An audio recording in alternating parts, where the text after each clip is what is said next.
Yang bahagia Saudara Arvin Apalasami, Timbalan Ketua Pemuda MIC Negeri Perak untuk memberikan ucapan.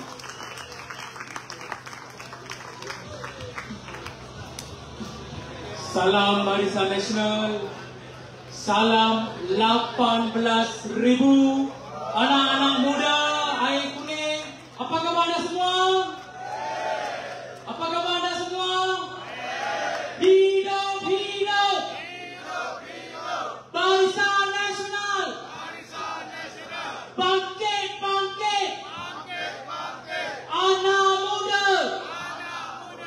Ayo kita bangkit anak muda!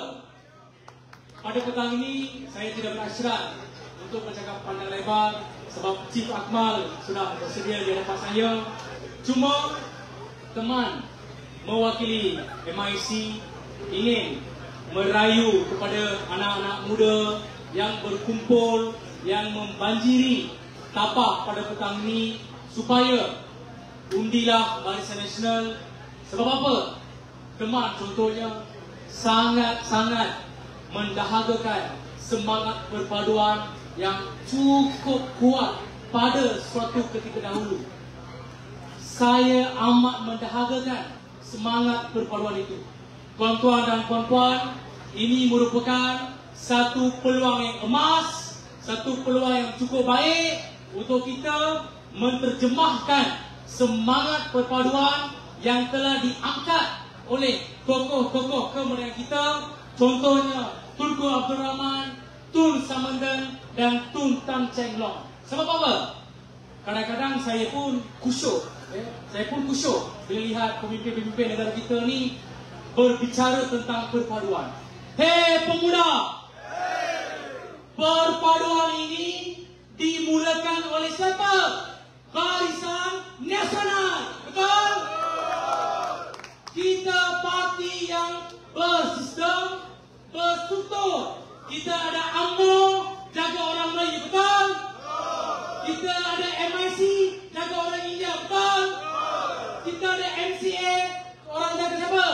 China, betul? Dan Barisan Nasional merupakan bumbung platform untuk kita UMNO, MIC, MCA, PBLS untuk bermusyawarah sekiranya ada apa-apa isu saja tanpa kita mengabaikan kemurnian perlembagaan persekutuan. Betul? Saya sangat rindu tuan-tuan dan puan-puan. Inilah masa terbaik untuk kita. Kalau kita lihat kepada tapak ahli parlimennya daripada MIC, Adun Cendriang daripada, dan sudah pasti bakal Adun air kuning. Siapa tuan-tuan dan puan? Dan ketiga, sebelum saya mengakhirkan ucapan saya cukup tersentuh hati apabila saya melihat ucapan-ucapan arwah YB Hisham sebelum ni. Sebab apa? Beliau berkata, saya ni sebagai wakil rakyat bukan bos kepada anda semua. Saya ni merupakan kuli kepada rakyat air kuning. Pernah dengar ucapan beliau sebelum ni? Dan sudah pasti Ustaz Dr. Yusri yang juga merupakan seorang bekas guru. Dan macam inilah tuan-tuan puan-puan, kalau kita lihat guru ni sebagai apa? Sebagai apa? Lilin yang membakar diri sendiri untuk membawa kebaikan kepada anda semua. Setuju? Setuju? Dan sudah pasti Ustaz Dr. Yusri yang merupakan bekas seorang guru, merupakan satu lilin yang cukup hebat kepada anda semua untuk membawa satu cahaya yang baru kepada anak-anak muda di air kuning.